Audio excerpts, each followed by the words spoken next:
Ça a été fait par Laurence, mais je le dis aussi en tant que pasteur de l'église, bienvenue à ceux qui nous visitent, re-bienvenue à ceux qui sont de retour de vacances, c'est mon cas aussi.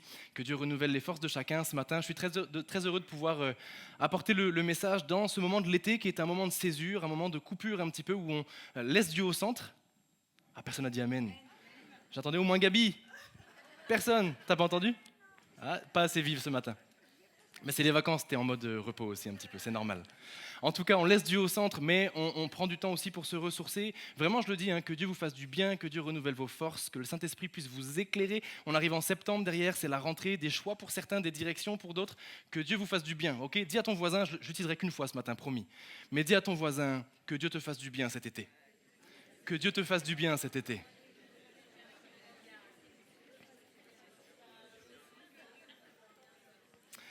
Allez, sans trop traîner dans les encouragements, dans les salutations, j'aimerais rentrer dans le vif du sujet ce matin, sans suspense. Voilà le titre de mon message ce matin, quand la foi revêt la forme du bon sens. On va expliquer un petit peu ça ensemble. Nommez-le comme vous voulez dans votre esprit, quand la foi se déguise en bon sens, quand la foi et le bon sens collaborent, c'est peut-être mieux, quand la foi et le bon sens coopèrent. Et ça a été vraiment un sujet qui a été sur mon cœur parce que je me suis rendu compte au fur et à mesure que bien souvent, je ne sais pas vous, mais moi, nous opposions la foi et le bon sens. On oppose bien souvent intégralement la foi et la proclamation, etc., aux décisions trop pratiques, aux stratégies trop humaines. Et il y a du vrai là-dedans, et on doit se méfier de ça. Mais j'ai réalisé, à force de lecture et à force d'avancement dans ma jeune vie chrétienne, que bien souvent, Dieu se cache aussi dans du bon sens. Et je trouvais ça intéressant dans ce moment de l'été de faire un peu le point sur ces sujets qui sont aussi peut-être plus pratico-pratiques, mais ô combien importants pour prendre de bonnes décisions en tant qu'homme, en tant que femme, frère, sœur, mari, époux, papa, maman, etc., que vous êtes et que nous sommes. Alors bien souvent, on oppose deux choses qui sont pas trop dissociables. Rappelez-vous Éphésiens 6, l'épée de l'esprit qui est la parole de Dieu. C'est un peu la même chose pour moi, alors c'est une comparaison osée, mais la foi et le bon sens collaborent de la même manière. Elles ne sont pas dissociables. Et on va en parler un petit peu ce matin au fur et à mesure. J'avais prêché il y a quelques temps sur Job et j'avais parlé du fait qu'un des amis de Job représentait le bon sens et c'était une mauvaise chose. Et c'est le cas. Si tu te confies dans ton bon sens au détriment de la parole de Dieu ou de la vie de l'esprit, tu vas te planter. Ou bien ça aura une mesure en tout cas très peu profonde. Là, le but, c'est de collaborer. Je le dis dès le début, comme un postulat. Lorsqu'on va parler ce matin du bon sens, je ne parlerai jamais du bon sens comme quelque chose au détriment de ta vie chrétienne, de ta vie spirituelle, des disciplines spirituelles et de la puissance de la prière et du Saint-Esprit. Je parle du bon sens comme un ingrédient de la foi et comme un instrument dans les mains du Saint-Esprit. Est-ce que c'est bon pour ça ? Comme ça, on est bien clair. Ceux qui me connaissent et qui m'ont entendu prêcher plus de 2 fois savent que je ne prêche pas une prédication où l'homme est exalté. Mais on va parler ensemble ce matin de Dieu, la parole de Dieu et comment il nous équipe spirituellement et combien des fois, c'est du concret. Et ça reste pas moins spirituel. Vous savez, il y a des choses pour lesquelles on prie, ça c'est très important de le comprendre. Il y a des choses pour lesquelles on prie, et on prie, et on prie chaque année depuis des années, et jour après jour, et on prie, et on prie, et on prie, et on n'obtient pas de résultat parce qu'elles s'obtiennent par le travail. La prière, encore une fois, c'est ce que je disais juste avant, la prière et le travail. Et il y a bien des fois où on prie, on crie à Dieu, mais on ne pose pas d'action. Et à l'inverse, il y a peut-être d'autres chrétiens qui sont concernés ce matin, ça a été mon cas pendant longtemps. On prie un peu, mais bien souvent, au lieu de prier plus, ou de jeûner, ou de faire confiance à Dieu, on met en place des stratagèmes. Et tout est dans l'équilibre et tout est dans les convictions. Et c'est pour ça que ce sujet est très délicat ce matin. Comment savoir ? Comment savoir quand mener une action qui est pleine de bon sens ? Comment savoir quand il faut mener une action pleinement prophétique et spirituelle au sens vraiment premier du terme ? Eh bien, il y a des choses qui s'obtiennent par la prière, d'autres par le travail. Savez-vous que le travail est une valeur complètement biblique ? Souvent, c'est pareil, on oppose ça et ça, alors que le travail, Dieu honore le travail, Dieu honore les travailleurs que vous êtes, il honore les travailleuses que vous êtes, il honore ici les parents qui se donnent à la tâche pour que leurs enfants aient de quoi manger et plus encore, Dieu honore le travail, c'est une valeur spirituelle, ça ne s'oppose pas. Mais il y a des choses spirituellement qui s'obtiennent par la foi et d'autres par des actions concrètes que Dieu agrée et auxquelles Dieu adhère. C'est la même chose dans le bon sens, il y a des choses qui s'obtiennent par une foi profonde, au sens spirituel du terme, je parle. Et il y a d'autres fois où la foi se matérialise, ou voudrait se matérialiser, par du bon sens, des actions concrètes de bon sens, et des fois on en a peur. Alors je ne sais pas, je ne vous connais pas particulièrement, mais j'ai connu et j'ai fréquenté des chrétiens qui avaient peur de mener des actions de bon sens, des actions concrètes, parce qu'ils avaient peur que ça dépende que d'eux au final, peur de s'égarer de ma confiance en Dieu et ma dépendance de Dieu. Et donc on ne fait rien. Et on prie, alors ça oui, on prie, et c'est bien, c'est la norme, hein, c'est la base. Mais les années passent, et là où Dieu voudrait juste te dire, fais juste ça, travaille juste ça, eh ben on ne lui laisse pas forcément la place parce que ça sonne pas assez spirituel pour nous, vous me suivez? Et alors le challenge ce matin, c'est de définir ensemble qu'est-ce qui nous vient de Dieu, quelle est la direction que je dois emprunter, pleinement divine, et qu'est-ce qui est humain. Comment savoir si ma direction est une direction vraiment empreinte du Saint-Esprit qui vient tamponner, sceller dans mon cœur qu'il est avec moi? Comment savoir si c'est une décision humaine et que je me fais des films? Pas facile, hein? 5 ans de marche avec Dieu ou 50 ans de marche avec Dieu, pas facile, hein? Mais on apprend, on chemine ensemble. Je me rappelle un peu de cet exemple, je vous le dis très rapidement. C'est une personne de ma famille élargie, belle famille, même pas très élargie, mais qui disait ça. Et qui dit encore ça aujourd'hui, qui disait « Moi je crois que Dieu guérit et je crois qu'il est le divin médecin, alors du coup je ne prends aucun médicament et je ne consulte pas les médecins. » Ah oui, c'est un... Sous couvert de combat spirituel, je ne condamne pas cette personne, je vous fais une explication parce qu'il existe des personnes comme ça et je pense que d'une manière ou d'une autre, Dieu honore aussi leur foi. Heureusement, mais il y a un moment donné où, et on va en parler dans ce message aussi, il y a aussi des décisions empreintes de bon sens qui nous attendent parce que Dieu nous a donné aussi de quoi réfléchir quelque part, peser le pour et le contre, on va en parler au fur et à mesure. Et les personnes parfois sont très très portées sur le combat spirituel. J'ai partagé sur le combat spirituel il y a 3 semaines et on veut aller dans cette direction. Encore une fois, je n'oppose pas la foi et le bon sens, je ne minimise pas le combat spirituel au profit d'un humanisme et d'un anthropocentrisme ce matin. Je veux juste dire que des fois Dieu se cache dans les petites choses concrètes. Et d'autres fois, il se cache dans, et on va le voir, des nuées, dures à palper, dures à comprendre. Mais c'est parce que pour un temps comme celui-ci, c'était ce qu'il voulait utiliser pour nous. Comment discerner ça? Comment lui faire confiance avec bon sens ce matin? Dans le livre des Actes, vous lisez parfois, et c'est très interpellant, vous lisez parfois « Il nous a paru bon d'eux ». Et vous lisez parfois « Guidés par le Saint-Esprit, nous avons ».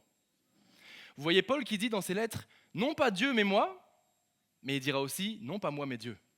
Vous savez, ce savant mélange qui nous intéresse aussi aujourd'hui dans la pratique du quotidien, à mettre Dieu au centre et à savoir quand il nous parle au travers d'une nuée ou bien quand il nous parle palpablement comme un choix concret à mettre en place. Je redis ce verset et je termine mon introduction avec ceci. Je redis ce verset que j'ai utilisé il y a 3 semaines lorsqu'on a partagé sur le combat spirituel. Rappelez-vous, Pierre va le dire dans son épître, il va dire « Sa divine puissance nous a donné tout ce qui contribue à la vie et à la piété ». Il nous a donné tout. Ça veut dire qu'il nous a donné tout ce qui est spirituel hautement, mais il a aussi donné du bon sens, de la sagesse, ce que j'appelle aussi de la matière grise, de l'intelligence. Pourquoi je parle de ça? Je fais un commentaire très très spontané. Vous le savez, ici, on est aussi une église qui aime louer Dieu, adorer Dieu, et il y a beaucoup de moyens qui sont employés pour la louange. Moi, je suis aussi formateur au niveau de la louange, tout ce qui est solfège, etc. etc. Et c'est vrai que j'ai pris un courant très professionnalisant dans mon ministère. Vous ne le voyez pas ici, mais il y a certains ne le voyez pas, mais il y a des oreillettes, il y a le métronome dans les oreillettes. Vous savez que les musiciens, quand on est là avec vous tous les matins, nous on a le métronome dans les oreilles qui fait tic, tic, tic, tic. Toutes ces choses-là, c'est des choix qu'on fait. L'instrument, les répétitions en semaine. Pourquoi est-ce qu'on prend ce penchant-là, qui est pour moi plein de bon sens? C'est parce que j'ai grandi dans les églises, et certains se reconnaîtront peut-être, j'ai grandi dans les églises où on arrivait le dimanche matin à 9h55, et on disait, on va compter sur le Saint-Esprit. Et alors, hormis si tu es un professionnel vraiment, on comptait bel et bien sur le Saint-Esprit, et gloire à Dieu, il se passait des choses quand même, vrai ou pas vrai? Mais oui, gloire à Dieu. En revanche, dans le culte qu'on rendait à Dieu, ça me laissait sur ma faim. Parce qu'on arrivait un petit peu tard, et on découvrait les chants à la minute, on le tournait à la page, et hormis si tu es un professionnel qui maîtrise bien ton instrument, c'était souvent pas super harmonieux. Ça n'enlève pas le fait que l'église chantait, et que Dieu était élevé, hein. On se comprend encore une fois. Je veux juste dire que, étant rentré de ce côté-là du ministère, je veille à ce qu'on puisse avoir quelque chose de qualitatif. Combien ont été bénis ce matin par la qualité aussi de la louange? Aussi. Donc comprenez, le bon sens doit être là, et la vie de l'esprit doit être là, mais quel est le curseur dans notre marche quotidienne? J'ai noté ceci, et la slide va s'afficher. La foi sans bon sens, c'est du mysticisme. Et le bon sens sans foi, c'est de l'intellectualisme, voire de l'orgueil. Une foi qui n'utilise pas son bon sens, c'est une foi qui proclame, qui déclare et qui prophétise, mais qui n'agit pas beaucoup derrière, ou bien qui n'est pas connectée au quotidien. Alors qu'à l'inverse, un chrétien qui ne laisse pas la place à la foi, à la vie de l'esprit, il intellectualise beaucoup, voire même c'est de l'orgueil dans le sens où on se dit « je vais mettre en place tel stratagème, je vais faire ci, je vais faire ça, et on va y arriver de la même manière ». Le curseur ce matin n'est pas facile à trouver et on va cheminer ensemble par rapport à ce thème parce que je pense qu'il y a parmi nous, tout comme moi je l'ai été ce matin, des personnes qui ont besoin de remettre le curseur au milieu, des chrétiens qui ont besoin d'arrêter les stratégies humaines et de dire à Dieu, Saint-Esprit, parle-moi. S'il faut, je jeûne, je prie, je me mets à part, mais je sais que tu vas me parler et je prendrai la direction que tu me diras. Là où ta nuée ira, je marcherai. Il y a à l'inverse des chrétiens qui doivent peut-être arrêter de simplement proclamer, déclarer, prophétiser sur les choses et se dire « Seigneur, peut-être que tu veux m'appeler aussi à mettre en place des actions. Quelles sont-elles » Amen. Alors on va aller ensemble dans un contexte. Avant qu'on lise le passage, nous sommes dans les rois et on va suivre le prophète Élie. Okay, le prophète Élie est en train de faire son ministère et il va le faire du moment du roi Akab. Combien se souviennent d'Akab ? Pire roi d'Israël. Il est écrit, concernant Akab, il est écrit quelque chose qui n'est pas écrit pour les autres rois. Il est écrit qu'il fit pire que ses prédécesseurs et qu'il provoquait toujours davantage la face de l'Éternel. Et Akab se marie avec Jézabel et les deux ensemble sont en train de massacrer les prophètes de l'Éternel. Ils sont en train de dresser des autels aux autres divinités. C'est n'importe quoi ce qui se passe en Israël. Et Élie officie pendant ce temps-là. Et Élie va prophétiser une famine sur tout Israël. Et la famine va être puissante, profonde, marquante sur Samarie, là où il y a le trône de Akab et Jézabel. Il prophétise la famine, et la famine prend place. Tout le peuple est condamné à attendre que l'eau revienne. Pendant ce temps, il y a un duel entre Élie et les prophètes de Baal. Et les prophètes de Baal et Élie vont se jouter un concours de puissance divine. Et Élie va dire, dressez un autel, dressez un holocauste. Et faites intervenir votre Dieu Baal pour que le feu descende. Ne touchez pas à l'holocauste, laissez votre Dieu faire. Il va les laisser faire, ils vont aller jusqu'à se scarifier, je vous passe les détails. Naturellement, est-ce qu'il se passe quelque chose ? Rien ne se passe. Et Élie va lui implorer son Dieu, notre Dieu, et le feu va dévorer l'autel. Le peuple va être en effervescence et Élie va dire, saisissez-les. Ils vont saisir les 450 prophètes de Baal et ils vont les égorgés. Pardonnez-moi, mais c'est ce que le texte dit. Une belle victoire pour Dieu, une belle victoire pour Élie, et c'est là qu'on prend le contexte de notre passage, on va le lire ensemble ce matin. C'est mon premier point, appelé à exercer la foi. Et oui, on va parler ce matin du bon sens, mais aussi d'une foi pleine de bon sens, et non pas l'un contre l'autre. 1 Roi 18, 41 à 46, on le lit ensemble. Élie dit à Akab, c'est juste après l'événement que je vous ai décrit, monte, mange et bois, parce que ce grondement, c'est la pluie. Akab monta pour manger et pour boire, mais Élie monta au sommet, lui, du mont Carmel, et se courbant jusqu'à terre, il mit son visage entre ses genoux. Et il dit à son serviteur, monte, je te prie, regarde du côté de la mer. Celui-ci monta, et alors il regarda et dit, il n'y a rien. 7 fois, Élie lui dit, retourne. La 7e fois, il dit, un petit nuage s'élève de la mer, il est comme la main d'un homme. Élie dit, monte, dira à Akab, attelle et redescend, que la pluie ne t'arrête pas. Vous voyez le discours de Élie ? La pluie n'est pas là, mais la pluie est déjà là. De toutes parts, le ciel devint noir de nuages, le vent se leva et une forte pluie se mit à tomber. Akab monta sur son char et partit pour Jizréel. La main du Seigneur fut sur Élie qui passa une ceinture à ses reins et courut devant Akab jusqu'à l'entrée de Jizréel. Amen. Premier point ensemble pour nous encourager dans ce cheminement. Une petite expression qui a lieu dans ce passage, il n'y a rien. Il n'y a rien. Voici que le serviteur d'Élie obéit à son maître et il va regarder ce qui se passe dans le ciel et il revient voir Élie et il lui dit « il n'y a rien ». Et bien souvent dans nos vies, on met en place des choses par la bonne main de Dieu, on est obéissant au Seigneur et on obéit, et on avance, on chemine et on espère un minimum de fruits. Année après année, on espère un minimum de résultats. Et voici que nos yeux spirituels disent la même chose que ce serviteur, il n'y a rien. Et les années passent, le temps passe et on continue, on prie, on jeûne, on a la foi. Et voici le résultat, il n'y a rien. Il n'y a rien dans les domaines de nos vies respectifs, dans les décisions à prendre, dans les évolutions de nos caractères. Le bilan année après année pourrait être « il n'y a rien ». Nos yeux, en tout cas, nous disent « il n'y a rien ». Toujours rien. Et parfois, c'est notre bilan. On se décourage parce qu'il n'y a rien de visible qui se passe dans nos vies. Il n'y a rien. Mais dans la même phrase, Élie va rétorquer à son serviteur et la slide va apparaître. Jusque 7 fois, Élie lui dit retourne. La foi n'est pas seulement, et je sais que vous le savez, une affaire de croyance. Nous croyons tous en Dieu ici. On croit tous, et on a pris le repas du Seigneur ensemble, on croit tous aussi dans la résurrection de Jésus, le chemin, la vérité, la vie. Nous croyons en ces choses et nous vivons en adéquation avec ces choses. La foi est une affaire de croyance, mais c'est aussi une affaire, et premièrement je dirais une affaire de résilience. Et Élie en est l'exemple. C'est une affaire de résilience, de persévérance. 7 fois, Élie va lui dire remonte, retourne. Et j'aimerais dire à quelqu'un ce matin, prophétiquement ou pas, symboliquement en tout cas, de la même manière qu'Élie va dire à son serviteur retourne, je crois que Dieu veut dire à quelqu'un ce matin retourne.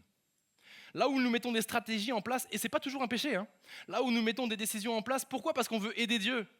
Ça a tellement tardé, et il n'y a rien. Année après année, il n'y a rien. Et là non plus, il n'y a rien. Bon, je donne un coup de pouce à Dieu. 1 fois, 2 fois, 4 fois, 5 fois, 6 fois.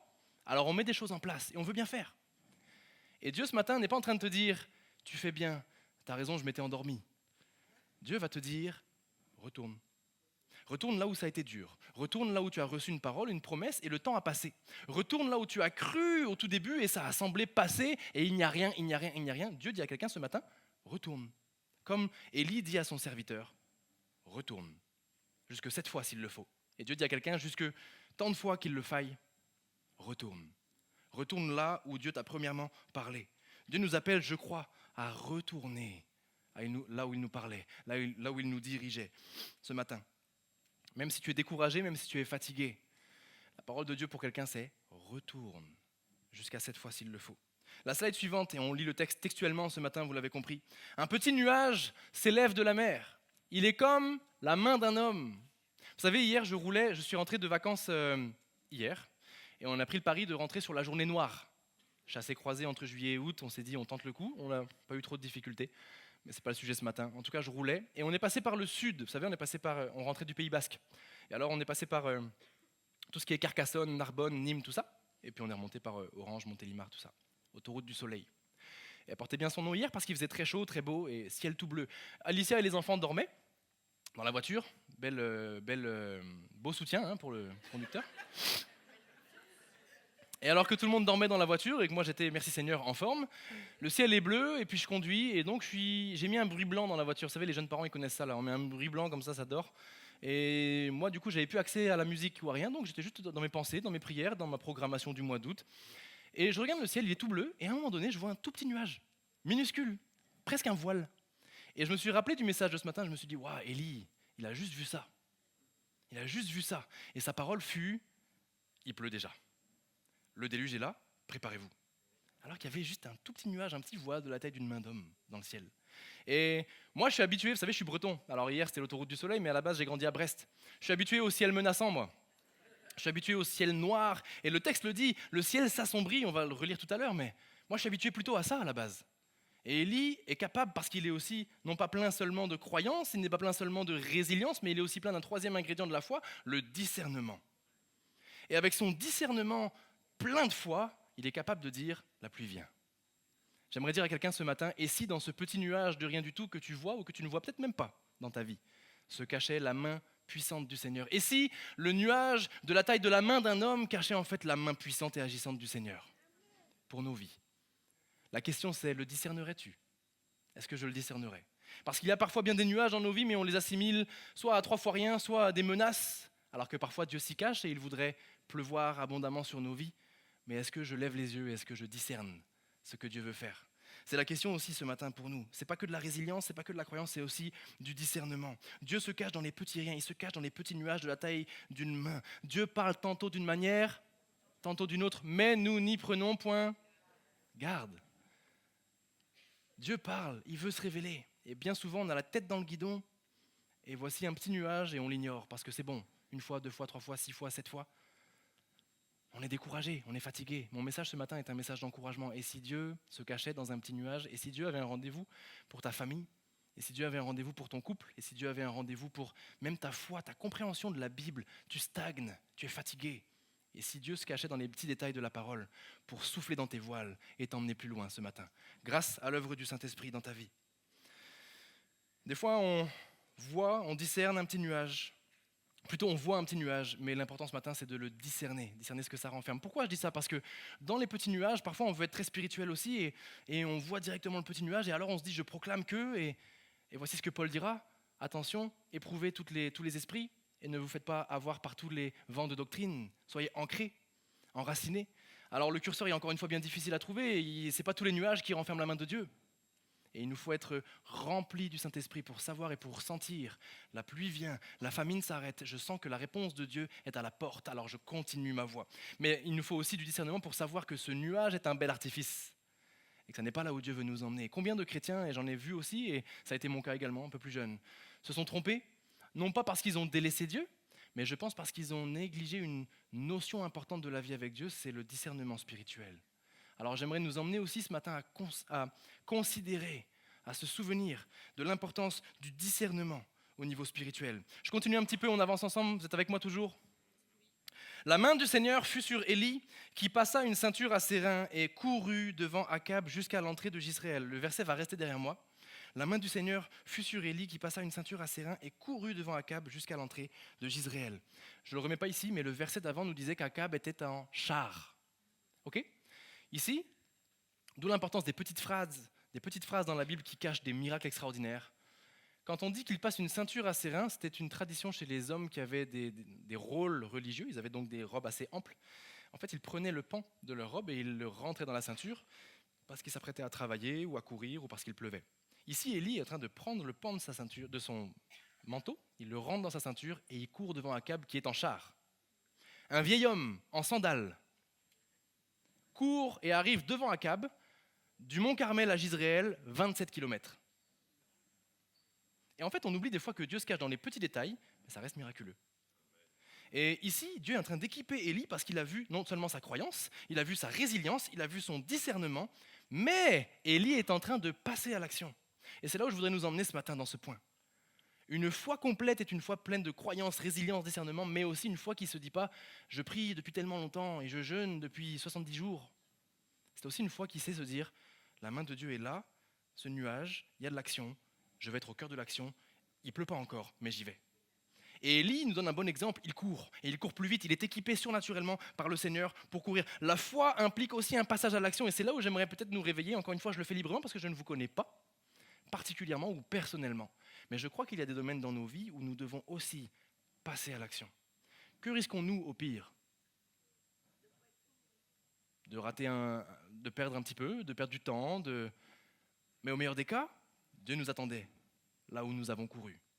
Et ça implique parfois des choix, des directions, des prises d'initiative.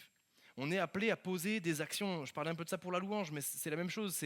Ça implique on rentre dans le vif du sujet, ça implique du bon sens, ça implique du travail en amont. Les répétitions pour la louange, par exemple, ça implique des sacrifices, ça implique des choix que je fais, des choix que je pose. Parce que Dieu m'a promis cette chose, il m'a promis qu'il m'utiliserait dans tel domaine, il m'a promis que ma famille serait à Christ. Ok, quel est mon rôle pendant l'attente?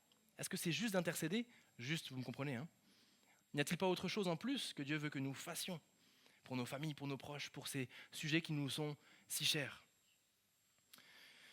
On l'a dit tout à l'heure, il nous a tout donné. Il nous a tout donné. Et là où la foi prend une place prédominante, bien sûr, eh bien parfois le bon sens se glisse. Ce passage en est vraiment un exemple. Et nous devons aussi nous en méfier. Je vous dresse une courte histoire qui est très spontanée. Qui a connu ou qui a lu ici les œuvres du Sadhu Sundar Singh? C'est un nom bizarre, hein. Le sadhu, ça veut dire le maître, le savant. Et Sundar Singh, c'est son nom. Et c'est lui notamment qui a écrit En mon cœur, j'ai choisi de suivre Jésus-Christ. Vous vous rappelez? Si mes amis s'en vont, qu'importe, j'irai. Et bien lui, il l'a fait dans un contexte vraiment là-bas, en Asie, dans un contexte où il était rejeté par les siens et où il prêchait la parole dans les peuples reculés de l'Himalaya quotidiennement. Cet homme est une inspiration extraordinaire. Et un jour, voici que cet homme traversait l'Himalaya pour rejoindre un peuple reclus. Et il le fait avec un autre évangéliste. Et les deux cheminent, et il fait froid, et il manque de mourir plusieurs fois, très simplement. Et vient un moment où il tombe sur quelqu'un qui est affalé au sol, très mal en point, en proie au froid, à la fatigue, etc., etc. Et le premier évangéliste dit au sadhu, on ne peut pas le prendre. Si on le prend, on va mourir tous les trois, il nous reste beaucoup de chemin, on ne peut pas le prendre. Alors il prie pour lui simplement, mais il continue son chemin. Et le sadhu de répondre avant qu'il prenne son chemin, de lui dire « Je ne peux pas, aligner avec ma foi en Dieu, laisser cet homme ici. » Et alors que le premier évangéliste, plein de bon sens, c'est du bon sens malgré tout, hein, prend sa route, le sadhu se saisit de l'homme, il le porte sur ses épaules. Et il chemine 1 km, 2 km, 3 km, et au bout de 4 ou 5 km, il retrouve le cadavre du premier. Alors c'est pas quelque chose comment dire, c'est pas mathématique, hein. C'est juste l'histoire qui veut que, mais c'est intéressant comme symbole. Il était plein de bon sens, c'était un homme de Dieu, hein.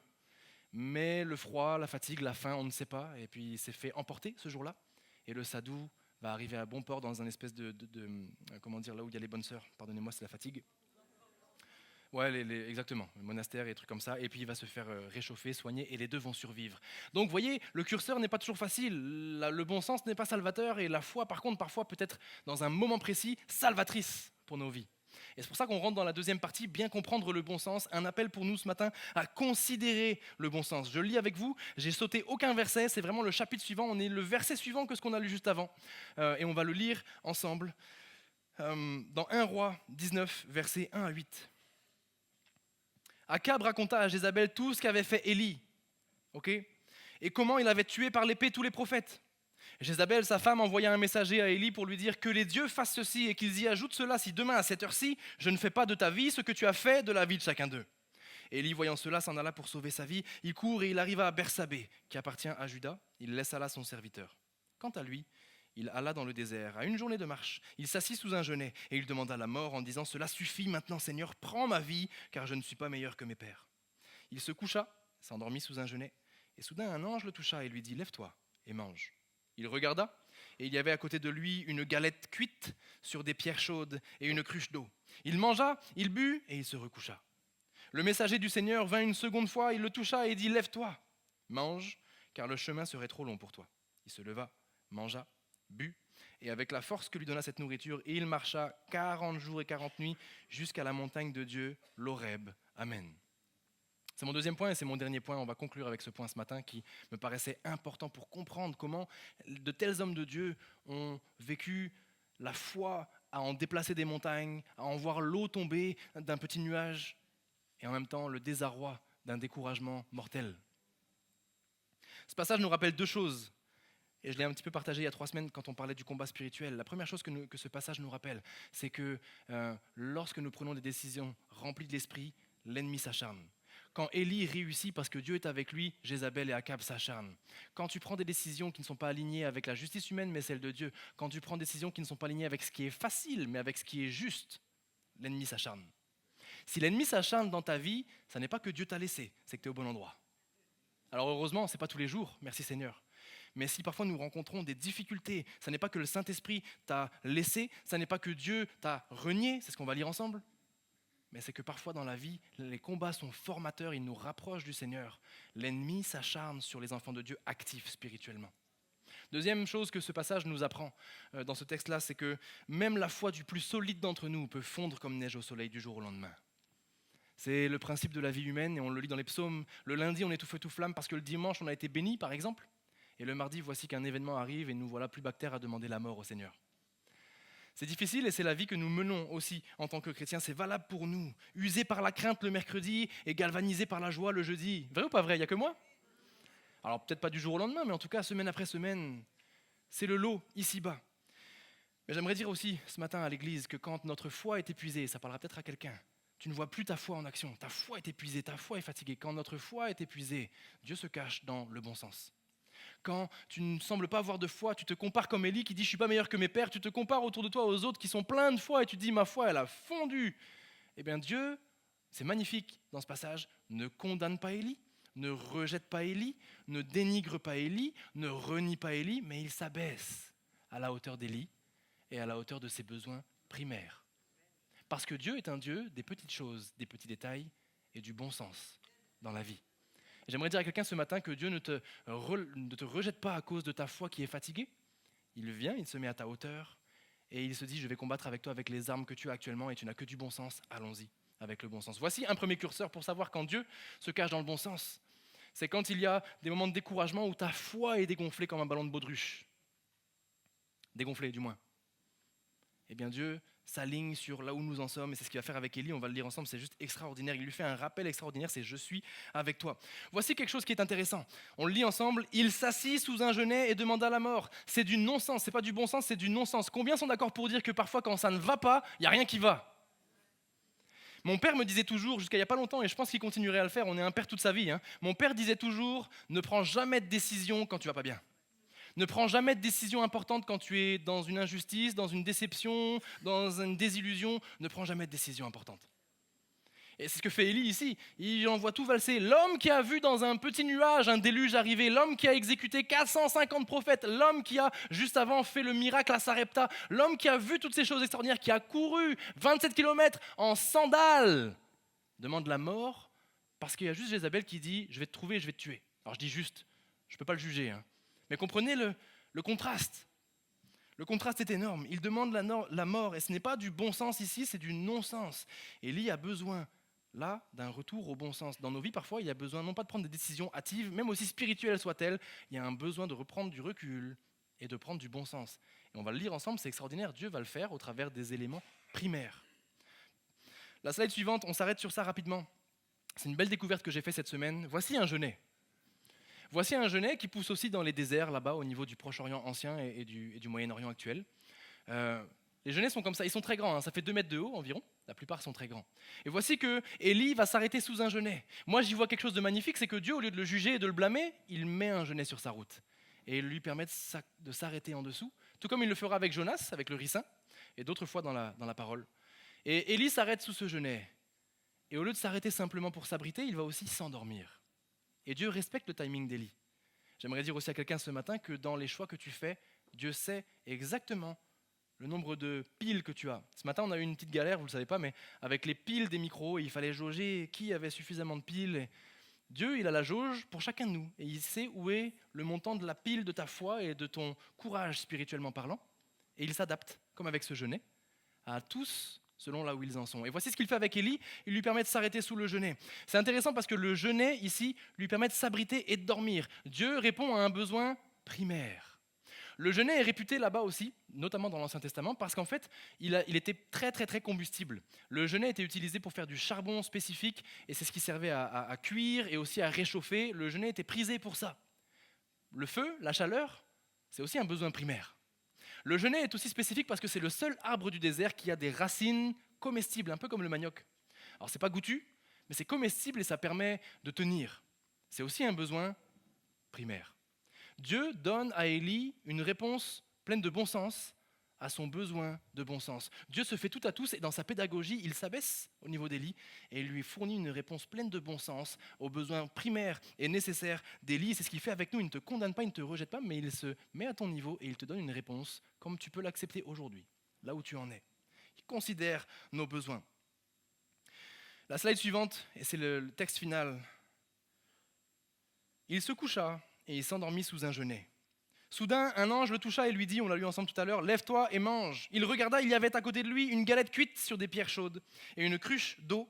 Il mangea et but, puis se recoucha. Le messager du Seigneur vint une seconde fois, le toucha et dit, « Lève-toi, mange, car le chemin serait trop long pour toi ». Élie va s'endormir, manger, se rendormir, manger. Profondément simple, primaire, humain. Le point est suivant, c'est que parfois, le miracle dont on a besoin, il est déjà là à portée de main. Il est déjà dans la maison, comme on dit. Parfois, on lève les yeux vers le ciel espérant voir un nuage, mais le miracle, il est déjà dans la maison. Vous l'avez déjà vécu, ça ? Et parfois, on a besoin que le Saint-Esprit nous rafraîchisse, non pas pour qu'on devienne plus déclarant, et des fois c'est le cas, mais pour qu'on soit plus terre à terre. Pas moins spirituel, attention. Je ne fais pas l'apologie ce matin de la sagesse humaine, qu'on se comprenne vraiment bien. Mais main dans la main avec le Saint-Esprit, qu'est-ce que tu m'as donné autour de moi qui pourrait participer à la réponse à mes prières et aux besoins primaires que j'ai aujourd'hui ? Le point est simple, parfois la réponse à ton problème, c'est mange et dors. Parfois la réponse à ton problème, c'est pas déclare, proclame et puis jeûne 40 jours. Parfois ce sera ça, mais parfois ce sera pas ça, ce sera mange et dors. Prends du recul, fais preuve de bon sens, fais confiance à Dieu dans tous ces défis-là auxquels tu fais face. Et laisse-le te bénir dans tes besoins primaires parce que Dieu est un bon Père pour nous. Et il a des plans pour nous. Je suis convaincu que cette galette cuite était très goûtue.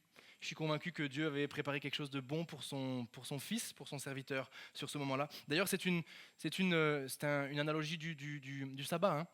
Il ne fait rien, il mange, c'est pas lui qui fait la nourriture, il mange, il dort. Et en plus, l'ange lui dit, tu as besoin de ça pour ta marche. Pour ceux qui ne le savent pas, le sabbat n'est pas un jour de repos de la semaine passée.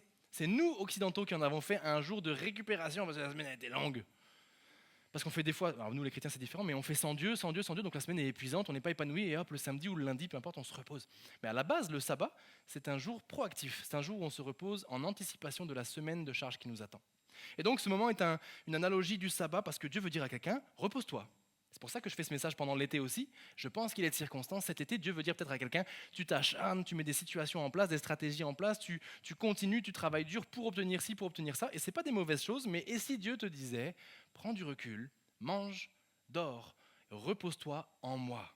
C'est Christ, le sabbat parfait. Et si quelqu'un, pendant cet été, devait juste se dire, Seigneur, je te remets juste au centre, et oui, je fais moins de choses peut-être, mais je me repose en toi. J'inspire, j'expire et je te fais confiance, parce que je sais qu'en ton temps, le nuage viendra, et qu'en ton temps, je courrai 27 kilomètres en sandales, peu importe mon âge. Dans l'action, là où la foi me mènera, là où l'Esprit Saint me mènera. Dans 1 Roi 17, et je termine avec ça par rapport à ce passage-là, c'est super intéressant. 2 chapitres avant notre passage, Élie est à Sarepta. Et à Sarepta, il rencontre une veuve et lui dit « Nourris-moi ». Et la veuve de lui dire, je paraphrase, la veuve de lui dire « J'ai plus qu'un peu d'huile, j'ai plus qu'un peu de farine. Laisse-moi juste faire un dernier gâteau pour moi et mon fils et demain nous mourrons de faim et juste de solitude et d'incapacité à nous nourrir derrière. » Et Élie la met au défi en disant « Fais confiance à ton Dieu, fais-moi à manger et laisse-le faire le miracle. » Et alors, cette femme obéit et elle fait une galette avec ce qu'elle a à la maison et elle nourrit Élie, le prophète. Et voici que le contenu à la maison se multiplie.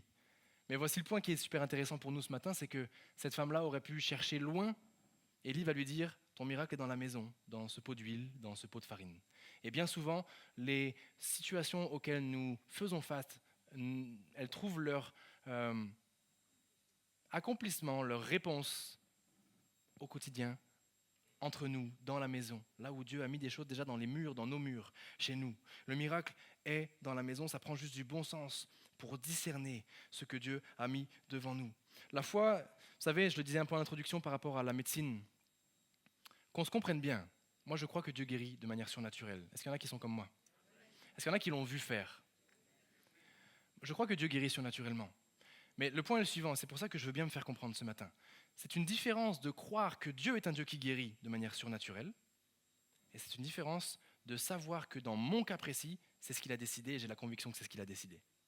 Et bien souvent, il peut y avoir des moments où on croit dur comme fer que Dieu peut et va guérir surnaturellement, mais j'ai pas reçu, moi, la conviction qu'il allait le faire pour moi. Mais quand même, parce que j'ai la foi, je me dis, je ne consulte pas de médecin, je ne prends pas mes médicaments, et des fois, et on l'a vu aussi malheureusement, la destinée a été un peu plus funeste. Pour des gens qu'on a connus, ou des histoires en tout cas qu'on nous a relatées. Pourquoi? Parce qu'en fait, oui, Dieu peut guérir surnaturellement, mais est-ce que c'est ce qu'il a décidé pour ta vie, ou est-ce qu'il avait prévu de le faire au travers des mains des médecins, mais t'es pas allé? Il nous faut toute la grâce de Dieu pour savoir quand mettre le curseur au bon endroit. Alors je sais que je ne donne pas beaucoup de réponses, plus des questions ce matin, mais en même temps c'est une assurance de se souvenir que si je parle au Seigneur, Jérémie 29, 13, vous me chercherez et vous me trouverez parce que vous me chercherez de tout votre cœur. Moi j'y crois dur comme fer, oui et amen. Dieu te parlera. S'il veut te guérir surnaturellement, il le fera parce que c'est à lui qu'appartient le pouvoir et la puissance. Mais s'il veut le faire en utilisant le bon sens, comme il le fait bien souvent, tends l'oreille. C'est pas moins spirituel. C'est, je dirais même encore plus sage de dire j'ai entendu, j'ai discerné la voix de Dieu qui m'a dit que. Et on a aussi de belles histoires par rapport à ça. Il se leva, il mangea et but, et avec la force que lui donna cette nourriture, il marcha 40 jours et 40 nuits jusqu'à la montagne de Dieu, l'Horeb. Je vais inviter Esther à revenir au piano. Ce passage-là, il va rester aussi un petit peu derrière moi, et il passe souvent à la trappe aussi parce qu'on se dit c'est quand même très très basique, mais c'est la même chose que le passage de tout à l'heure. Il se leva, il mangea et but, et avec la force que lui donna cette nourriture, il marcha combien? 40 jours et 40 nuits jusqu'à la montagne de Dieu. Tout à l'heure, il a pris ses sandales, il a couru 27 km devant le char avec juste un manteau replié, c'était surnaturel. Mais là, c'est pas moins surnaturel. 40 jours et 40 nuits. Dieu est en train de dire, que ce soit avec la foi qui discerne dans le nuage le déluge, ou que ce soit avec du bon sens, Dieu opère de manière surnaturelle. Il se cache dans les deux fonctionnements. Pourquoi? Parce qu'ils sont complémentaires. Alors pour certains, ce matin, le message, c'est de se sortir d'un certain confort et de stratégie humaine pour dire Seigneur, viens secouer mes plans.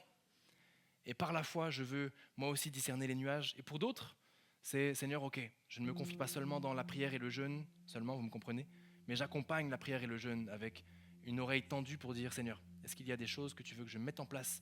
Tout comme Élie va courir, tout comme il va mettre des choses en place, y a-t-il des choses que tu veux que je mette en place dans ma vie, dans les différents domaines de ma vie? Quand Élie se voit rejoindre par Dieu parce que Dieu s'abaisse à son niveau, eh bien Dieu met le comble à ça dans cette fin de chapitre parce qu'en fait, ils vont mettre 40 jours, vous l'avez lu, 40 jours à aller jusqu'à la montagne de Dieu, alors que la distance, vous savez de combien de jours elle est? Elle est de 14 jours à la base. Et alors ils mettent 40 jours à faire quelque chose qui se fait en 14 jours parce que c'est mon interprétation. Je vois ici un Dieu, un Père qui accompagne Élie là où il en est. Tout comme le jeûner était là parce que Élie en était là, eh bien Dieu accompagne Élie dans sa marche et je le vois comme un Père qui s'arrête avec lui, qui le console quand il le faut, qui l'équipe et qui l'encourage quand il le faut, qui lui explique et qui lui décrit quand il le faut. Mais je vois ici un Père qui s'arrête à la hauteur de chacun et qui accompagne chacun sur le chemin. Même si ta foi n'est plus là et que c'est du bon sens aujourd'hui, Dieu se cache dans le bon sens. Même si tu as besoin aujourd'hui de plus de bon sens, mais que ta foi par contre elle est solide, Dieu est bien sûr présent aussi dans la foi. Dans les deux cas, il ne les scinde pas, il ne les enlève pas. Il ne nous appelle pas à être mystiques ou à être des stoïques intellectualistes. Il nous appelle à être remplis de l'esprit pour sonder et discerner où est le curseur au jour le jour. Et dans ce jour-là, il marche avec nous. Ça peut prendre 40 jours au lieu de 14. Je te cache pas. Ça peut prendre 40 jours au lieu de 14. Mais je m'en fiche. Parce que j'ai la main dans la main de mon Père. J'ai la main dans la main de mon Père et il me montre, il m'explique le chemin, un pas après l'autre. Je ne vois pas forcément très clair sur demain, mais je marche avec lui et dans ces jours qui se prolongent, il me guide. L'Éternel est mon berger, je ne manquerai de rien. Il me conduit, vous connaissez ce psaume, me fait reposer. Ce matin, Dieu veut être ce Père pour nous. Il attend que nous posions des actions, mais que nous nous confions aussi en lui avec une foi sage. Une foi hautement spirituelle, mais aussi hautement concrète. Alors ce matin, c'est un appel pendant cet été au repos, à la prise de recul, mange et dors. Et c'est un appel aussi à l'équilibre, de se dire Seigneur, où est-ce que j'en suis? Est-ce que mon curseur est un peu trop d'un côté ou trop d'un autre? Que veux-tu me dire? Où veux-tu m'emmener? Je veux être sûr que ce nuage cache bien ta présence. Je veux être sûr que ce nuage cache bien le déluge. Que Dieu nous équipe, que Dieu nous donne du discernement pour aller là où il nous attend. Moïse va le dire et j'aime ce verset. Il va dire, ne nous conduis pas là où tu n'es pas. Je n'irai pas là où tu n'es pas. Combien font cette prière ce matin? Même pendant l'été, même pendant le recul, même pendant le repos, aussi nécessaire soit-il. La foi dans une main, et le bon sens dans l'autre main. Je veux avancer, cheminer avec mon Seigneur. Finalement, c'est un verset qui conclut ici notre message. Verset qui dit que tout ce qui n'est pas fruit d'une conviction est péché. Là, c'est une négation, mais si on le met au positif, c'est tout ce qui est issu d'une conviction est constructif. Alors, pour certains, il y aura des guérisons surnaturelles, c'est ce que je souhaite voir et revoir. Pour d'autres, il y aura des paroles précises, où Dieu nous dira, vous mettra en paix en tout cas avec telle intervention chirurgicale, telle. Là, on parle juste du domaine médical, mais c'est un exemple parmi d'autres, vous me comprenez. Mais dans tous les cas, dans la créativité souveraine de Dieu, il parle, il répond. Et même si c'est jusqu'à 6 fois, 7 fois, et il n'y a rien, Dieu ce matin dit, retourne. Alors c'est mon souhait pour toute l'Église, retournez avec foi. Et s'il y a un petit nuage qui se dresse, sondez, prophétisez et courez. Dans le feu de l'action, d'une foi proactive. C'est un cri du cœur, ma génération et les suivantes ont besoin de chrétiens proactifs dans leur foi, remplis du Saint-Esprit, excellents dans la façon dont on fait l'Église, oui, mais remplis d'une puissance que seulement Dieu peut faire, comme quand il est tombé sur l'Holocauste et que Élie a pu gagner sur Baal.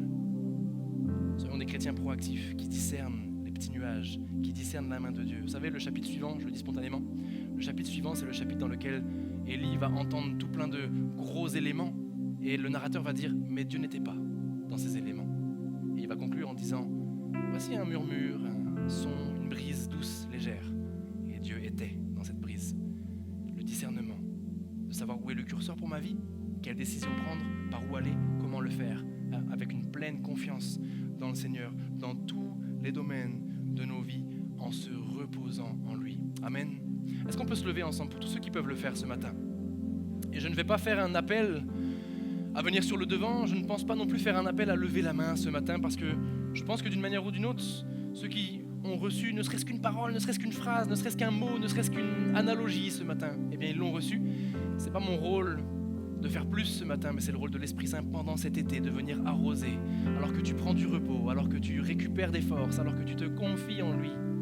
Alors que nos yeux se ferment, j'aimerais juste prier pour chacun, afin que tu puisses nous conduire et nous équiper pour la fin et pour la suite de cet été. Seigneur, merci. Merci d'abord pour ta parole. Merci aussi beaucoup pour ta présence ce matin. Nous aimons ta présence. On veut le redire aussi en tant qu'Église ce matin. Saint-Esprit, nous aimons ta présence.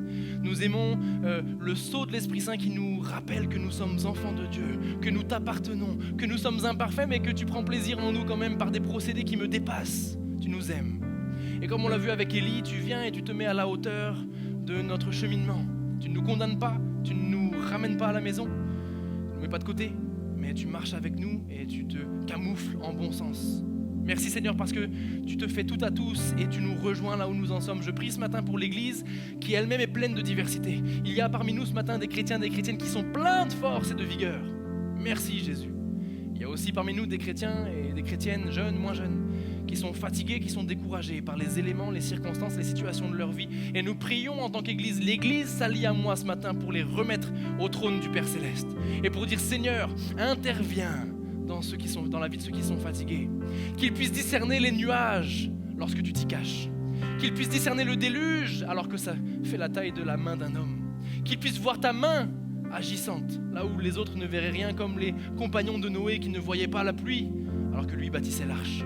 Qu'il puisse y avoir ce matin dans le cœur et le corps de chacun un renouvellement profondément spirituel, qu'il puisse y avoir une approche de la rentrée qui soit avec un curseur au bon endroit, des décisions pleines de bon sens, un passage à l'action. Je ne me laisse pas simplement voguer par les prières et par le jeûne simplement, mais je jeûne, je prie et j'entends si mon Dieu me dit passe à l'action. Et s'il me dit de passer à l'action, je passe à l'action.